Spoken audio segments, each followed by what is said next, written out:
Okay, I'd like to start with the recitation of the Nembutsu. So please join me. Gasho. Namo Amida Butsu. Namo Amida Butsu. Namo Amida Butsu. Once again, good evening, and thank you all for joining us for this second session. I wanted to continue on with what we started off with last week. We were talking about the first Dharma discourse that the Buddha gave, which was known as the turning the wheel of the Dharma, or the Dhammacakka Pavatana Sutta. And I also sent, as part of the reading material, this the Thich Nhat Hanh's part of the Buddhist teaching. Did you all got that second reading? Did you not? Okay, yeah. So I wanted to make one correction because I made a little mistake last week, which to do with the five aggregates. So I gave you only one portion of it, which is the five elements. And so I wanted to start off by just going over that part again. I'm just going to share this with you. So the five aggregates is actually quite a bit more in depth than what I had given you last week. In Japanese, we call these goun, and this includes form, first of all, form, and that includes those five elements that I had talked about, the earth, water, fire, air, and ether. But it also then includes our six sense organs. And I will send this out to you after today's talk. So six sense organs that correspond to sense objects. So the organs are the eyes, ears, nose, tongue or mouth, skin, and the brain or nervous system. And they correspond to color, sound, odor, taste, touch, and thought. So this is sort of more of a physical thing, both of these. And then the second of the five aggregates is feelings or sensations. And so feelings arise from our interaction when the physical and mental organs contact objects of the external world. Through the senses, one experiences feelings corresponding to the sense organs. And generally, these experiences can be categorized as pleasant, unpleasant, or neutral. So if you taste something that you like, or taste something that is you find to your liking, then that's something that's pleasant. But if you taste something that is not, or that you have a reaction against, that's unpleasant. And then there are some things that you'll neither have a positive or negative reaction to that. But this feelings or sensations are the immediate reaction to the um, whatever you're encountering. And then perception, this is more of a long-term thing. So perception is through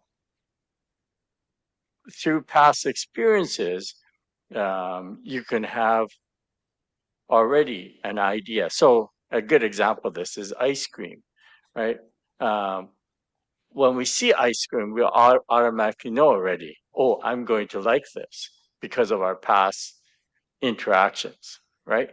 Um, you don't have to taste it again to realize, oh, this is something I'm going to like because of your other perceptions of visual, seeing ice cream, or even aroma of, say, chocolate or whatever it might be. You can tell already that you're going to enjoy that experience. So that's the perception, is based on past experiences and expectations. So there's actually my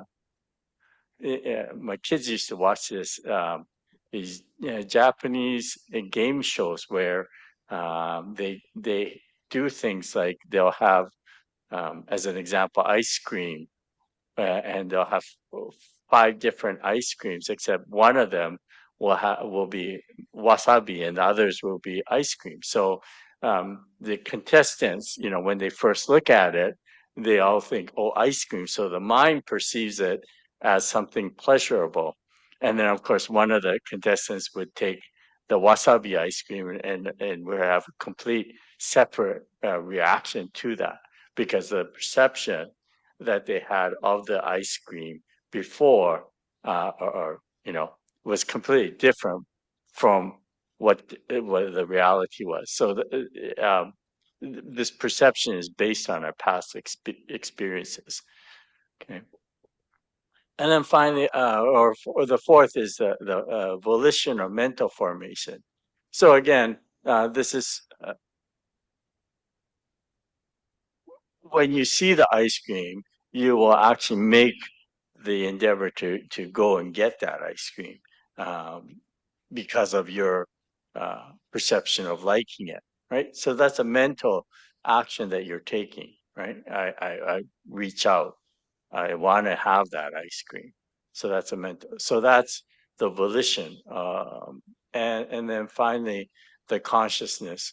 And consciousness basically this coordinates all the various perception, sensation, volition.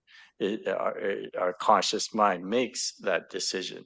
I am going to have the ice cream. However, sometimes you may say, I better not have that ice cream. I have type 2 diabetes, so I better refrain myself. That's consciousness, right?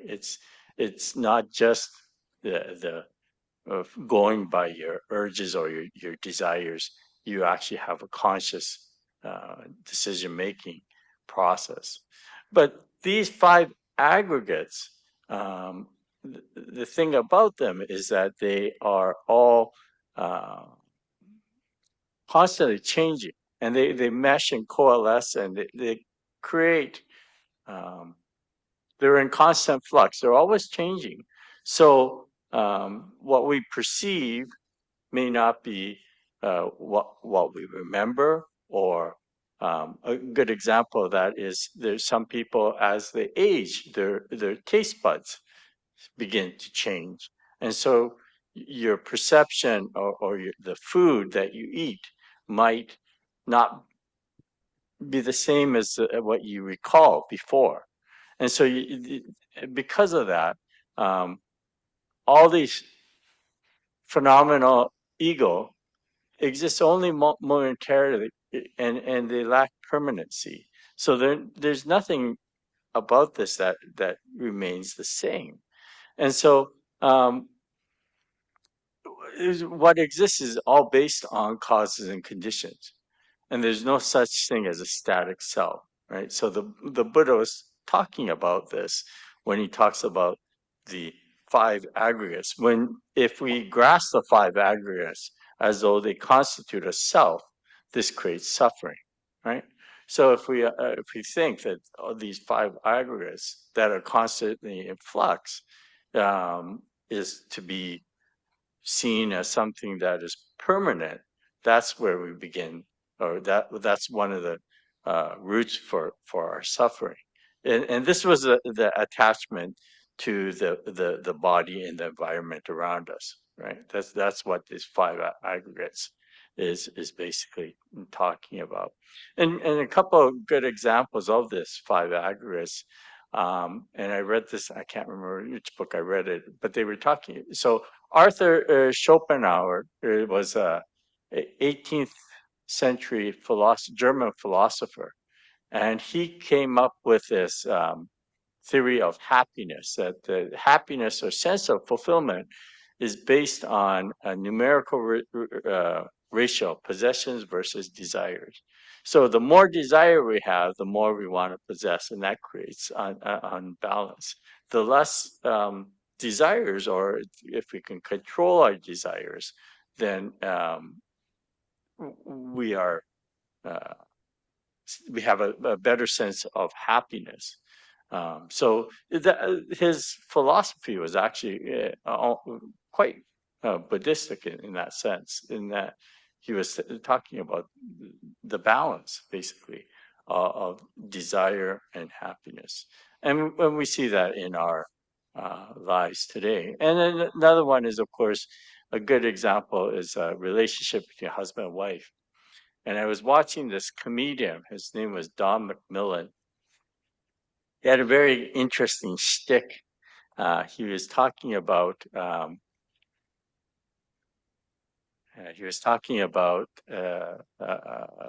oops, hang on. Oh yeah, he was talking about marriage, and he gave a statistic, very interesting statistic. He said 44% of marriage ends up in divorce, and he said that's a very, very high percentage. But he says everything is relative, and if you take a look at it from a different perspective, he said, so what it means is if 44% ends up in divorce, he said the other 54% ends up in death. So marriage is either you're going to either get divorced or ultimately ends up in death. So he says not much to choose from there. The reality is that if you have a successful marriage, your spouse is going to die, or you're going to die before the spouse. So it's either death or divorce, is what he was saying. And he was obviously a comedian, but the point is that I do conduct a number of weddings, and there's not one wedding where I conducted where the person, the couple, is contemplating divorce. Of course not. So at the moment of the exchanging of vows, they're all very much, very much in love and happy and etc. And yet over time, why do 44% get divorced? And that's because things change over time. Their perceptions, their volitions, their consciousness change, right? So something as simple as let's say, uh, uh, well, I get this all the time, and I think my wife has given up by now. But I take my socks off and I leave it on the sofa, right? So before you're married, that's something that you can live with. It's nothing that is really quote unquote bothersome. But in dealing with that on a daily basis, then it can be something that becomes sort of a source of how should I say it? A source of suffering, a source of anger. It can, perceptions change over time. How we interact with our uh, environment changes over time. And so then over time, you might not have that same feeling. And so that's why things happen, people grow apart, and that creates suffering. So when we deal with, say, a difficult situation, so the Buddha said within the Four Noble Truths, and he talks about Thich Nhat Hanh talks about this in his book, and I'm going to share something else with you now. You probably saw this little diagram that was or graph or whatever you want to call it. He categorized it. So within the Four Noble Truths, right, he calls it recognition, encouragement, realization. These are he calls it three turnings of the wheel of Dharma. And of course, the first, most important aspect is recognition. So realizing that noble truth that you're talking about. So the first thing, of course, is understanding that suffering does exist. So in the very beginning of the book of the teaching of the heart of the Buddhist teaching, Thich Nhat Hanh mentions that the Buddha himself repeatedly mentions that through the 45 years of his time spent teaching, he only taught about suffering and the eradication of suffering. That's the only thing that the Buddha really talked about, was suffering and the eradication of suffering. How do we get from this one stage, the state of suffering, to the state of not suffering? Interestingly enough, the Chinese character, which is the same as the Japanese character for suffering, is also another pronunciation of it is bitter. So suffering is very bitter. Okay. But without suffering, you don't have growth. Okay. Without suffering, you don't have growth. And this is also a very important thing. And um, there was a scientist actually that was studying lobsters. And you know how the crustaceans like lobsters and crabs and shrimps, they molt. They uh, get rid of their old exoskeleton as they grow. And the trigger for them molting, getting rid of their old exoskeleton, is uh, their there's a sense of uncomfortable, or like they outgrow their previous exoskeleton. So there's a discomfort, unease. And that's the cause or the trigger that makes them shed their exoskeleton. So in other words, that unease or discomfort is a cause of growth. So suffering is not seen as a negative. It's in fact seen as a reason why the Buddha needs to exist, that enlightenment needs to exist. And so if we didn't suffer, we wouldn't need any of that. And this is one of the reasons why it's more difficult to get the concept of the Buddhist teaching across to children. And the reason why is that the children, if they're, if they have the parents that are looking after them, um, they're buffered from suffering, right? The parents are the ones that try to make sure they'll do whatever they can to ensure that their children do not suffer. So it's when the parents pass away that you really begin to think about the immortality of life, right? Well, it can also be those that are close around you, but most directly, it's when you're those that are most dear to you pass away. So it can be the other way. If you have a child that passes away, it can really it does affect the parent as well. But as I was saying, for children, the need is not necessarily as large, or they don't find the need because they're buffered because by their parents. Okay? So this suffering and recognizing that suffering exists. So when we see or we begin to feel it in our own lives, first step is that recognition. But this is where Buddhism takes a little bit of a positive approach. And the second of the turnings, it says encouragement. Okay, encouragement. So it's taking a proactive action towards that recognition. So if you were, say, physically ill, or you recognize that your body is unwell, the uh, encouragement, the proactive action that you would do is you might even Google it yourself. You might look up, what I have so and so symptoms. What could this be? So you might look it up. So trying to identify that suffering.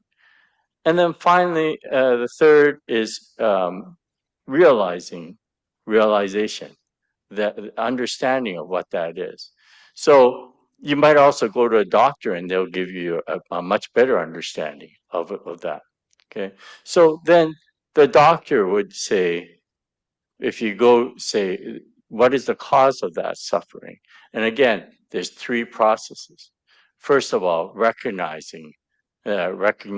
So finding what created that suffering, right? Um, let's say your neck hurts, and the doctor might say, well, maybe you slept on it the wrong way, or finding whatever that cause is the first thing to that recognition of or recognizing the cause, and then the encouragement is understanding that cause. So, diabetes is a very simple and a good example. Is that if your blood sugar is high, what is the cause of that? It's what the diet that you're eating, and also maybe the lack of exercise. All these things contribute to it. But the doctor will tell you, cut out this or that, right? These are, or way, first of all, understanding what is causing it is important. And then um, once it's understood, then the third of the Four Noble Truths of cessation is what a healthy individual um, is like. So when your sugar levels, what levels they should be at. And so knowing that is important. So you have something to go to base your or work towards, right? And then once you start working towards that, and then obtaining that goal is uh, the realization of that. And then how we get to that point, of course, the Buddha talked about the eightfold, the noble path that leads to well-being, right? And so encouraging following that path is important, and then realizing that noble path. But what Thich Nhat Hanh mentioned, before we get to that point of working on the path, is one of the most difficult things is acknowledging our own suffering. Um, so I wanted to open it up here for discussion. Like, what are your thoughts on this idea of um, acknowledging your suffering?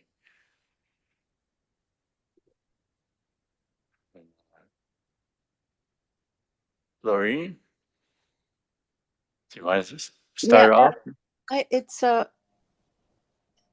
it's difficult because if it's not something you want, then you avoid it usually, and then eventually you're forced to acknowledge it. Yeah, yeah. But I don't. Yeah, I don't know how to make that a philosophical statement. Do you know No, what I I? think I think you did very well.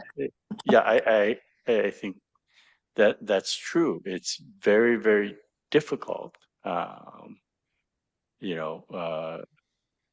unless you're literally forced into it. And well, how about others before I go any further? Uh, Laurie, did you want to chime in? I think to in order to address the suffering, you have to understand what it is. So, for example, I had spots and I didn't know what it was. And my mom and my grandfather both had skin cancer. So I had a lot of fear. Um, and I recognized that. So I went to the doctor and they said, no, that's just part of aging. You're okay. So then I sort of, I don't know, you can if you don't address the suffering, you don't find what's bothering you to begin with, you'll have that nagging feeling that something's not right. And then Mm, you're suffering without knowing. mm. So ignorance can cause the suffering. Yeah, you're right. Yeah. How about you, Leslie? You have any thoughts on any of this?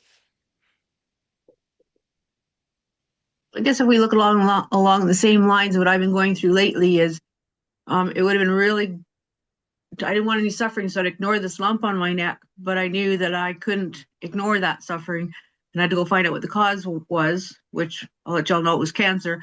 But now I've been through the process. Now everything's going to look better. So now I have a more appreciation of things. I've had to get through that suffering in order to appreciate other things, and I'm going to be fine now. So I just had to get through that. Mm. Okay, thank you. Dougie, you had your hand raised. Yeah. For me, I think maybe in many things I might be suffering, but I don't recognize it as suffering. Maybe at all, or maybe until I'm way well into it, and then I um, try and figure out like where did this stem from? When did this start? Maybe I don't know the reason that I'm in denial, or maybe diverting the recognition part of the suffering. So that's where I am in my journey of it all. Hmm. Does that make Yeah, sense? yeah, and you're right. Recognizing suffering is probably a very difficult thing for many of us to do. Um, it's very easy if you wake up one morning and you can't get out of bed. Well, okay, that's like being hit on the head. Easy to recognize that suffering, but you know, uh, the physical suffering is one thing, but I think the mental suffering is a whole different uh, can of worms, if you will. Nobuko-san, did you want to say join Mm, in? okay. Oh, how can I do? Oh, We can hear you. ah, okay. Yeah, actually, the Four Noble, what do you call it? Four Noble Suffering, Truth of Suffering. Hmm. I- I- each suffering is broken down into three stages or three processes. So we have uh, 12 aspects in here listed. And yeah, I understand.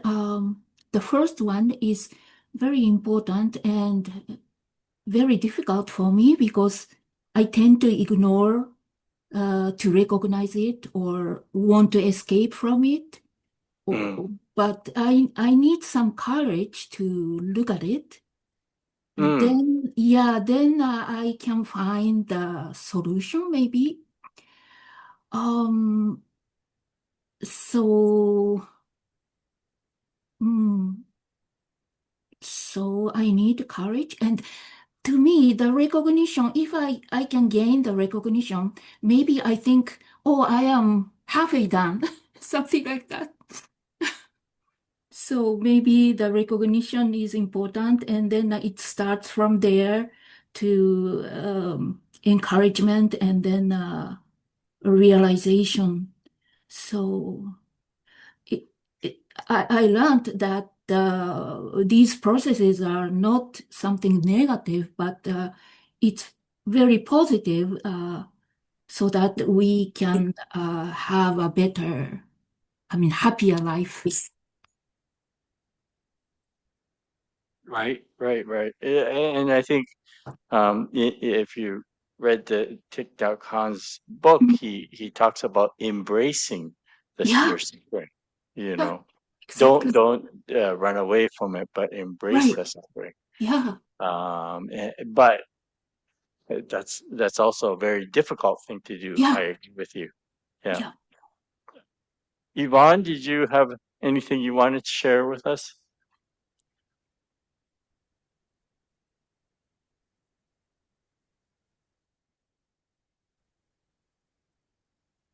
I probably think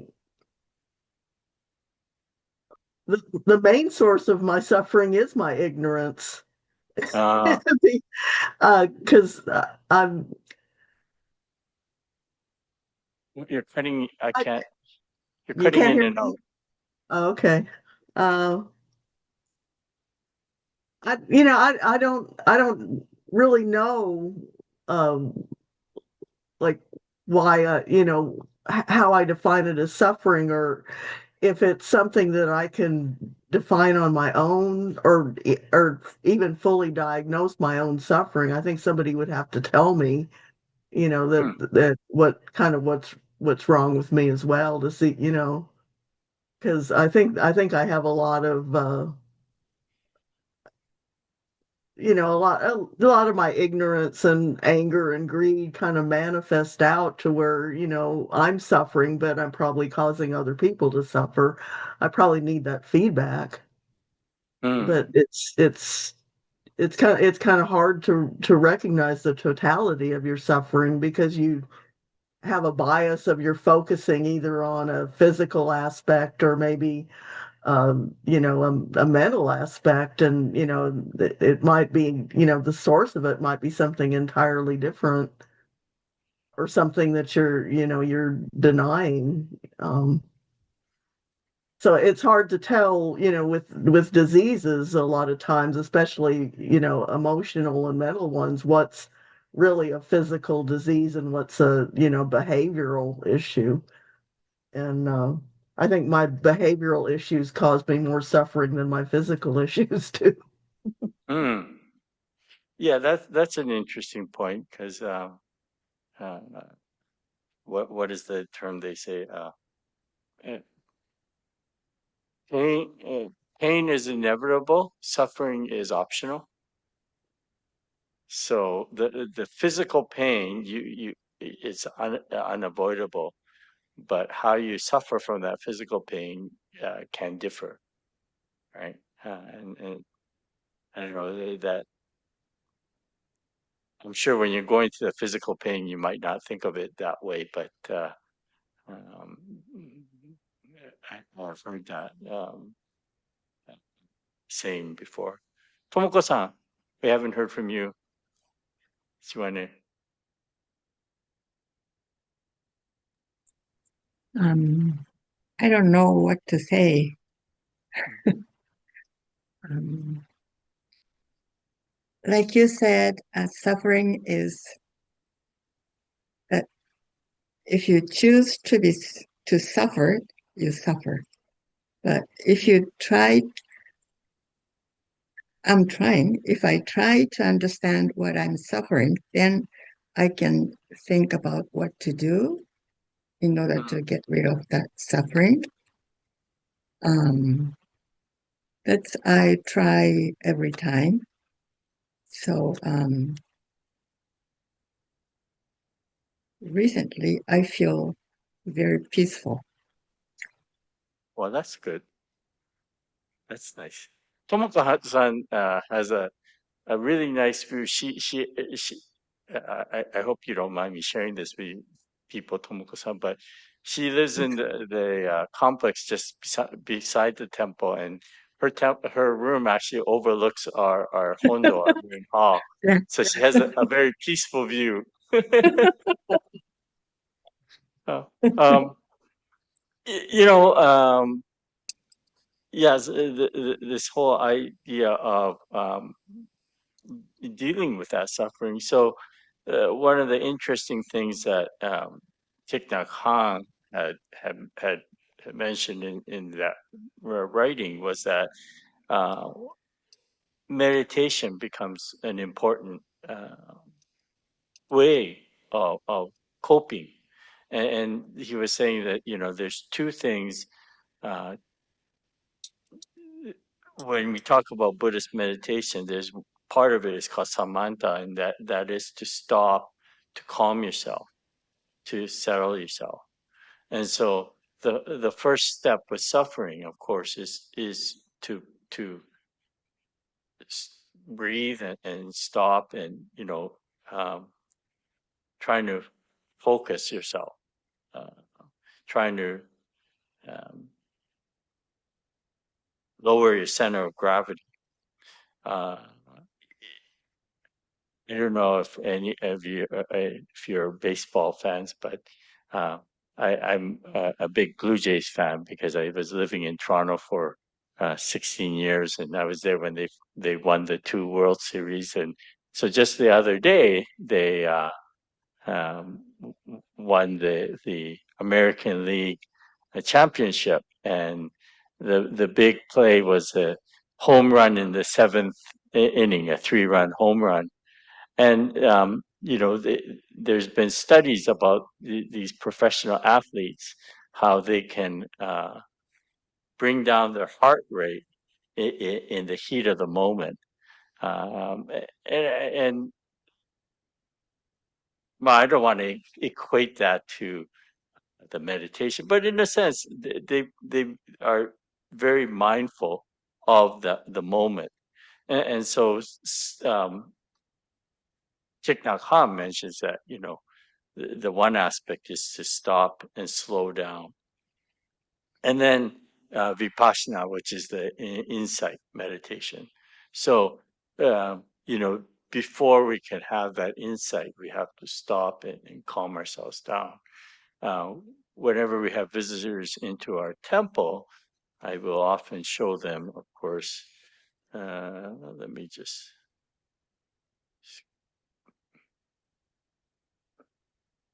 This incense burner.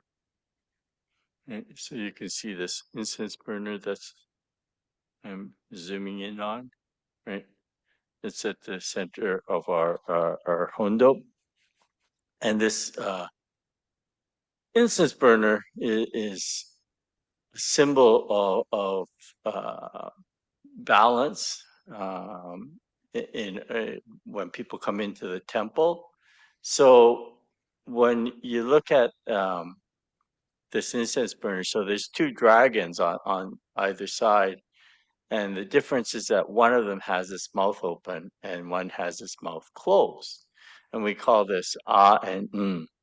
A is the beginning of the Japanese alphabet, N is the last letter. But A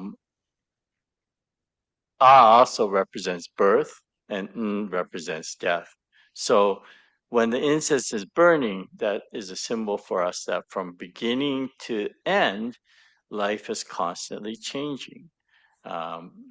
If we want to grab hold of the smoke and keep it still, we can't do so because it's constantly changing. However, so when you look at this incense burner, it has 3 legs on it in the shape of an equilateral triangle, which is a very strong geometric shape. And these 3 legs, they represent the Buddha, the Dharma, and the Sangha.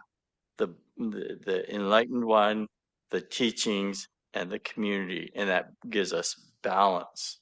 And so when we contemplate our suffering, again, you have to contemplate it from a balanced perspective, and in order to do that, you need to calm down first, and then have insight into that. So that's what the Buddha was talking about with this chart about uh, recognition, encouragement, and realization. Okay, so that we can apply that actually into our daily existence as well. When we, oh, where did I go? I disappeared. Oh, there I am. Okay, yeah. When we consider our daily existence, we realize that that can be something very, very applicable in everyday life. But ultimately, of course, the goal of all of this was for the attainment of enlightenment. And so then the path to that, he talks about this, the Noble Eightfold Path. And he mentions that in this first teaching. And, that through this path, we can attain a state of consciousness where we're able to free ourselves from suffering. Where did so at the end of the talk, of course, he then tells his the five disciples to actually go and spread the word, this teaching.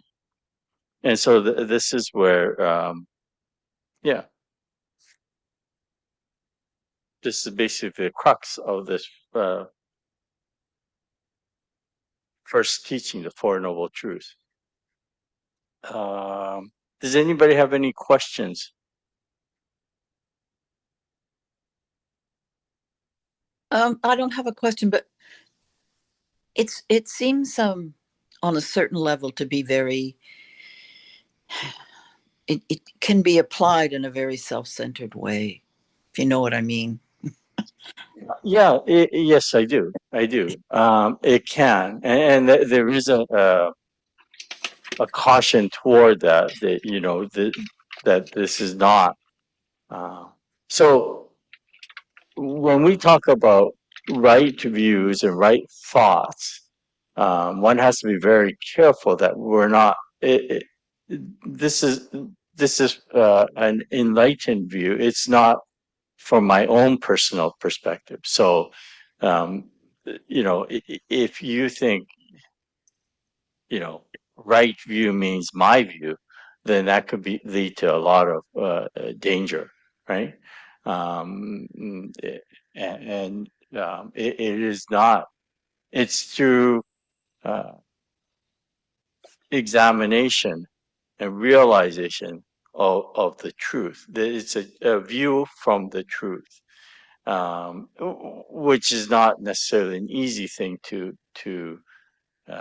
come to a realization of, because there is that fear or that, yeah, we can get very arrogant and say, this is the view. So, I have participated in the past in a number of multi-faith gatherings, and there was a group of us who had one view, which I particularly like myself, and that's the view that when we're talking about the various religions around the world, you know, most religions talk about truth, right? The ultimate truth, if you will. They'll express it one way or the other.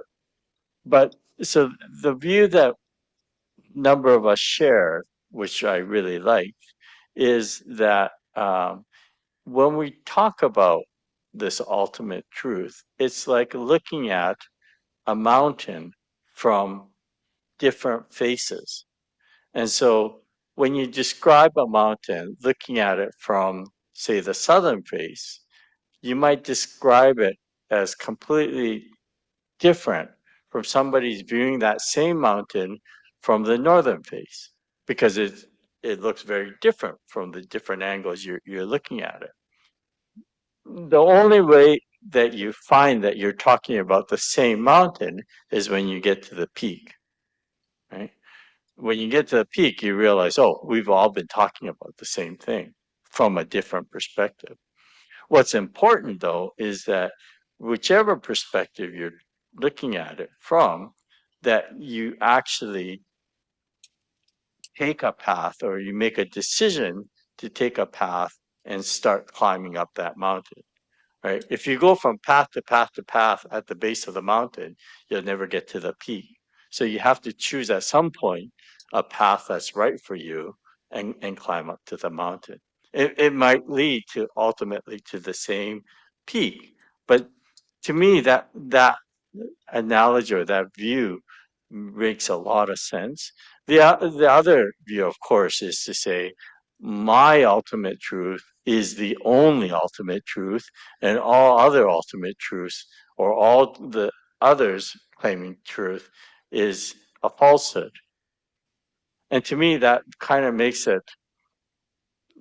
I'm not in favor of that view. I do think you have to choose the path that's right for you and climb up that mountain. But to say that, this view is the only truth and all others are a falsehood, um, if it's an ultimate truth, I think it needs to encompass all of them. And so to say, one is right and the others are wrong is I think this is where the danger of when we talk about right versus wrong, and so in the Buddhist understanding of right, it's not necessarily right versus wrong in that sense. It's more the truth. It's a view from the truth that we're awakening to, we're making to realize. Um, yeah. So, but very good point, Lorraine, that it can be a dangerous thing, and there are Buddhists who are very fundamental. There are, when I first went to Japan, one of the first things I was asked to do as a very young student was to join a panel discussion, and there was another foreign student. He was from Sri Lanka.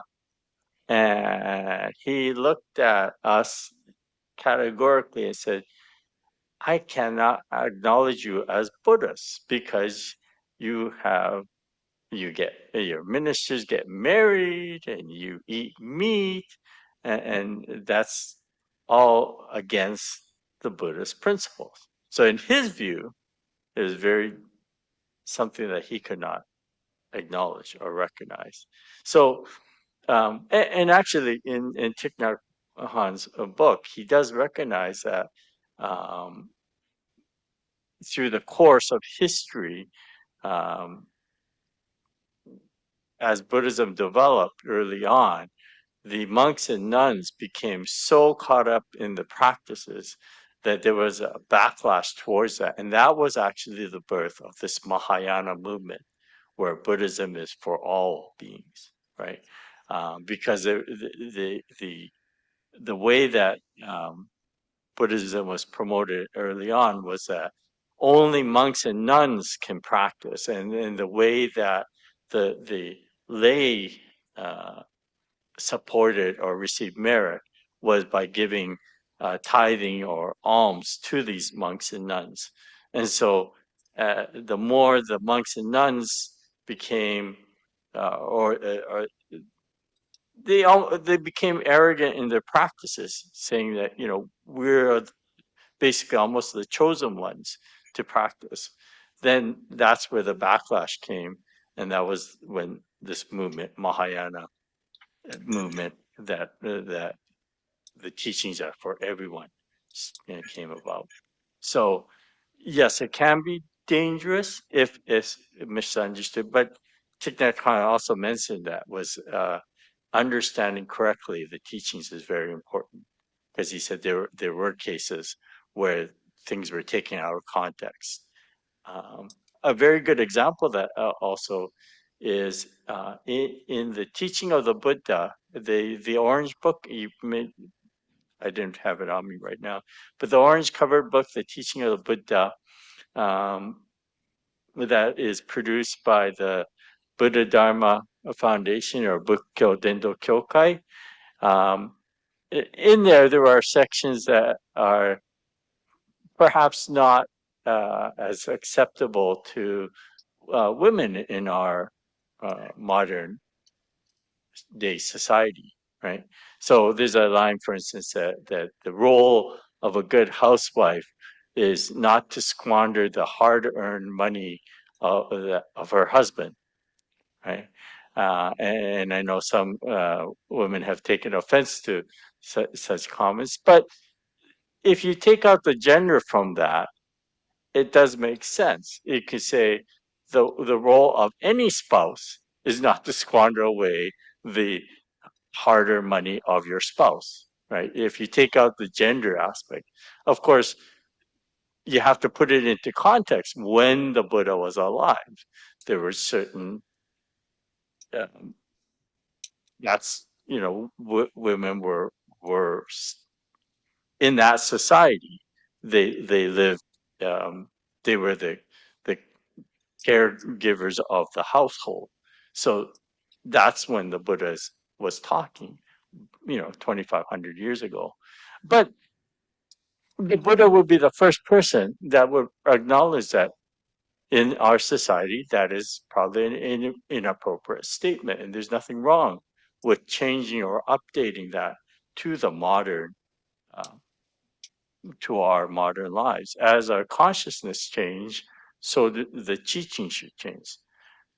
But at the same time, we have to know what the source teachings stated. So that was something that the Buddha said 2,500 years ago, right? But it doesn't mean that the Buddha would say, "Oh, that has to be applied today."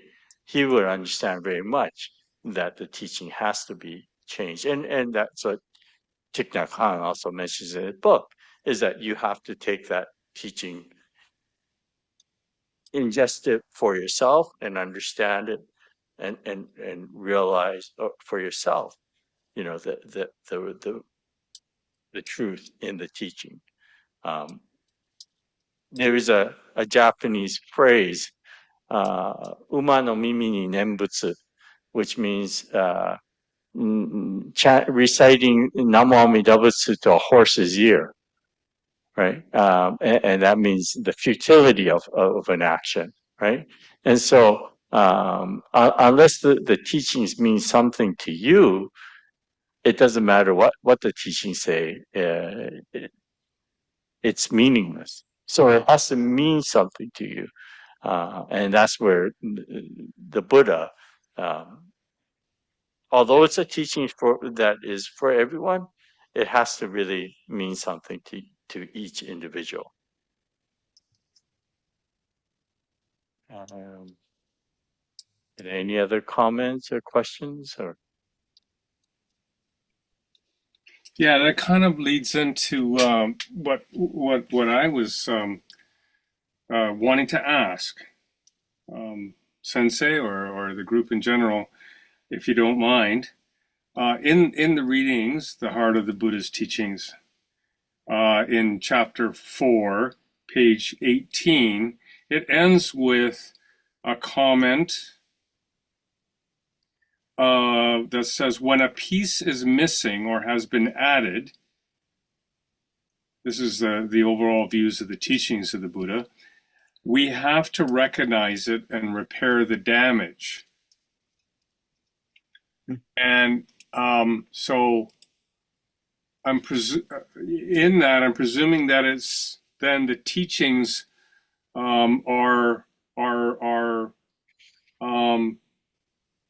organic and fluid and changing, because 2 pages earlier, I learned that the Buddha did not speak Pali, Sanskrit, or Prakrit, which right. I guess the scholars took the spoken history, the oral history, and were transcribing his teachings into Pali, Sanskrit, and Prakrit. And so, as a way to fill that out, the comment made by Thich Nhat Hanh is that, like you had said, Sensei, that his teachings are to be updated, but definitely to be filled out where pieces are missing or need to be added to, and we have to recognize those parts of his teachings and repair them. Can you make a comment on that? Yeah, so it's not even, well, I mean, I wouldn't say to repair. What's important, and that's why the title here is the heart of the Buddhist teachings, right? Getting to the heart is very important. And when you have the heart, then the extremities can change.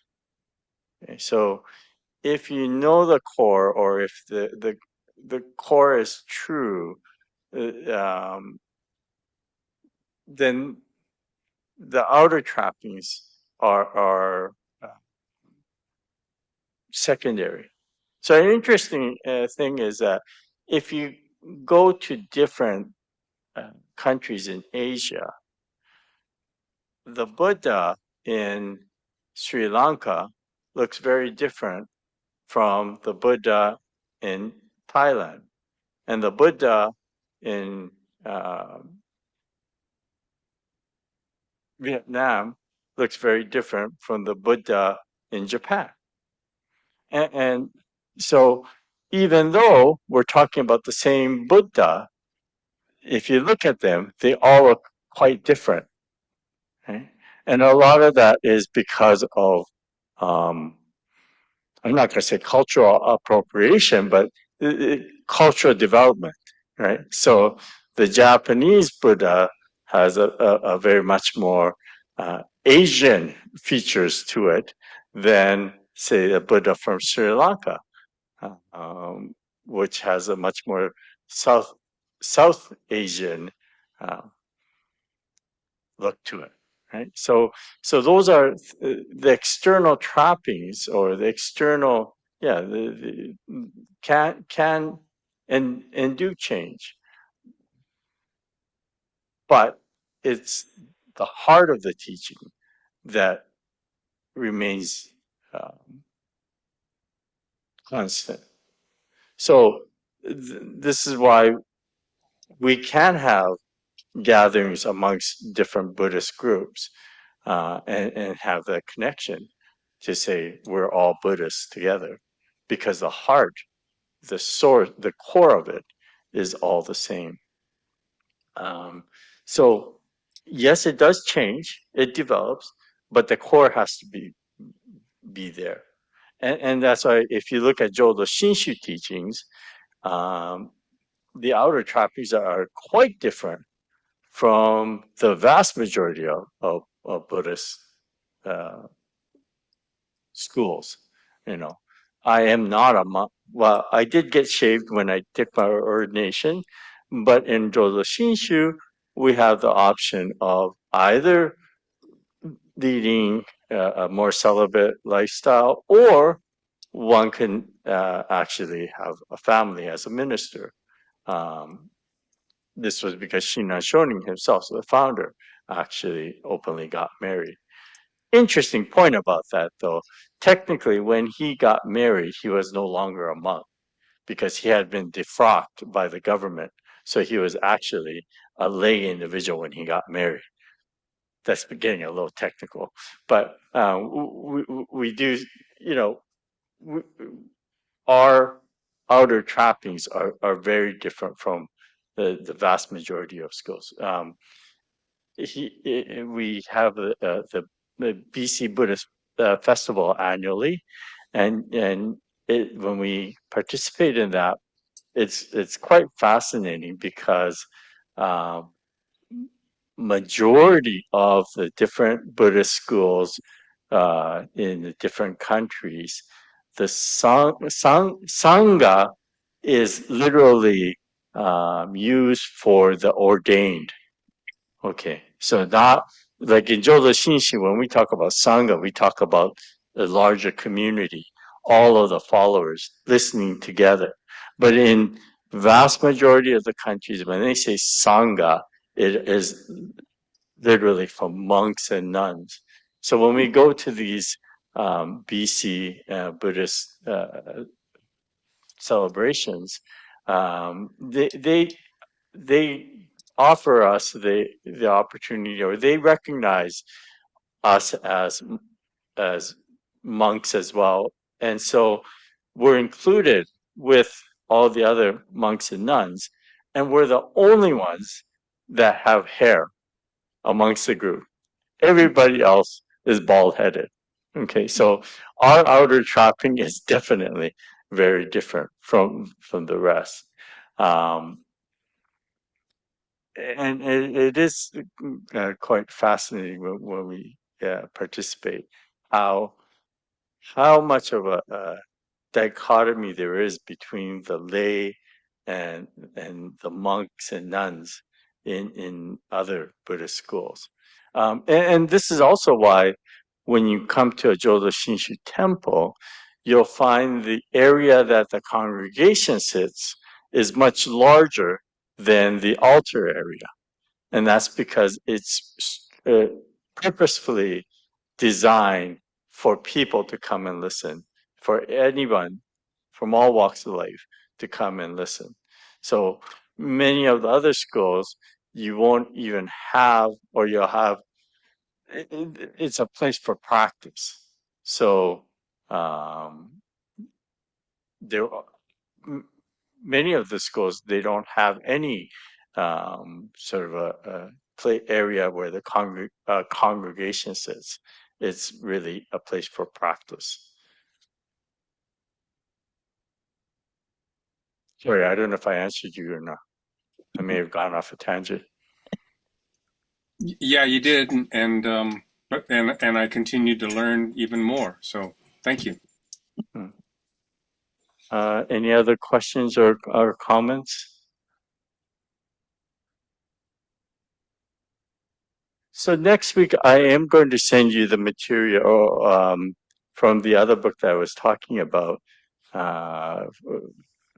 and by Karl Rinpoche.